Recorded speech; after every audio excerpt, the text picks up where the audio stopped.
राधे राधे दोस्तों, आज हम आपको सुनाने जा रहा हूँ राजा और उसकी 3 बेटियों की कहानी।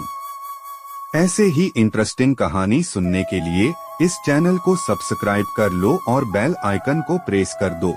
बहुत समय पहले एक राजा था जो खुद के बारे में सोचता था कि वह बहुत ही नेक सोच, दयालु स्वभाव और दरियादिली है। उसे लगता था कि वह स्थितियों को सही से समझने, हर बात पर न्याय करने और हर विषय में उचित विचार रखने वाला व्यक्ति है। राजा की 3 बेटियां थीं। एक दिन उसने अपनी बेटियों को बुलाकर कहा, मेरे पास जो भी है वो सब तुम्हारा है। तुम तीनों को मुझसे ही जीवन मिला है। मेरी इच्छानुसार ही तुम तीनों का भूत, वर्तमान और भविष्य बना हुआ है, जो आगे भी ऐसे ही बना रहेगा। मैं ही तुम तीनों का भाग्य बनाता हूँ। राजा की यह बात सुनकर उसकी 2 बेटियों ने शांत मन से राजा की बात में हामी भर दी, लेकिन तीसरी बेटी ने ऐसा नहीं किया। उसने कहा, नहीं, मुझे तो नहीं लगता है कि आपके हाथों में मेरा भाग्य है। राजा यह सुनते ही गुस्से में आ गया। उसने अपनी तीसरी बेटी की कही बातों को एक चुनौती के रूप में स्वीकार किया। उसने खुद को अपनी तीसरी बेटी के सामने सही साबित करने की ठान ली और उसे जेल में बंदी बना दिया। इस वजह से राजा की तीसरी बेटी कई सालों तक जेल में ही बंद रही। राजा और उसकी बाकी की बेटियां राजसी जीवन जीते रहे। राजा मन ही मन सोचता है कि यह मेरा ही हुक्म है, जो मेरी जिद्दी बेटी जेल में कैद है। लोगों को भी यही लग रहा होगा कि राजा का ही हुक्म है, जो उसकी बेटी को ऐसा भाग्य मिला है।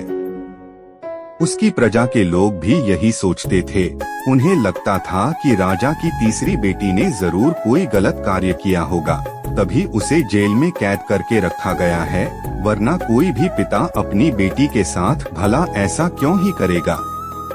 राजा कभी कभी जेल में कैद अपनी तीसरी बेटी से मिलने के लिए जाता था। उसकी बेटी बहुत कमजोर हो गई थी, लेकिन अभी भी उसके विचारों में कोई बदलाव नहीं आया था।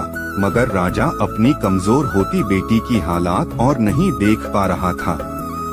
एक दिन उसने अपनी तीसरी बेटी से कहा, इस तरह से तुम्हारा जिद करना मुझे बहुत गुस्सा दिलाता है। अगर तुम इसी तरह मेरी आंखों के सामने रही तो गुस्से में मैं न जाने क्या कर बैठूंगा। मैं तुम्हें मौत की सजा भी दे सकता है, लेकिन मैं एक अच्छे दिल का हूँ, इसलिए मैंने सोचा है कि तुम अब मेरे राज्य के पास के ही एक जंगल वाली जमीन पर जानवरों के साथ रहोगी। राजा ने आगे कहा, उस जंगल में सिर्फ उन्हीं लोगों को रखा जाता है जो मेरे आदेश का पालन नहीं करते। तुमने भी अपनी जिद की वजह से मेरी बात नहीं मानी, इसलिए तुम भी अब वहाँ मौजूद लोगों के साथ अपना पूरा जीवन काटोगी। इसके बाद तीसरी बेटी को उस जंगल की जमीन पर रहने के लिए भेज दिया गया। वहाँ वह फल और सब्जियां खाने और एक गुफा में रहने लगी। उसके पास पीने के लिए झरने का पानी और ठंड से बचने के लिए सिर्फ सूरज की धूप का ही सहारा था। वहाँ की खुली हवा में रहते हुए और फल फूल खाते खाते वो जल्द ही पूरी तरह से स्वस्थ हो गई। उसने वहाँ पर खेती करना भी शुरू कर दिया। गुफा को उसने घर की तरह सजा लिया था और खुशी खुशी वहीं रहती थी। एक दिन वहाँ पर एक भटकता हुआ राहगीर आ पहुँचा। उसे देखते ही देखते राजा की तीसरी बेटी से प्रेम हो गया और दोनों खुशी खुशी वहीं रहने लगे। उस जंगल में उन दोनों के अलावा और भी कई लोग रहते थे, जिनकी मदद से उन्होंने उस जंगल को एक शहर के रूप में बदल दिया। कुछ ही सालों में राजा की तीसरी बेटी और वो राहगीर उस शहर के राजा रानी बन गए। अब उनके शहर की चर्चा दूर दूर तक होने लगी। जैसे ही इसकी जानकारी राजा को मिली, वह उस जंगल में सब कुछ देखने के लिए पहुंच गया। जब उसने वहां की राजगद्दी पर अपनी बेटी को बैठे देखा और साथ में एक खूबसूरत युवक को, तो उसके होश उड़ गए। राजा की बेटी ने अपने महल में अपने पिता का पूरे सम्मान के साथ स्वागत किया। उसने अपने पिता से उसके बुरे बर्ताव व फैसल के लिए कुछ भी नहीं कहा।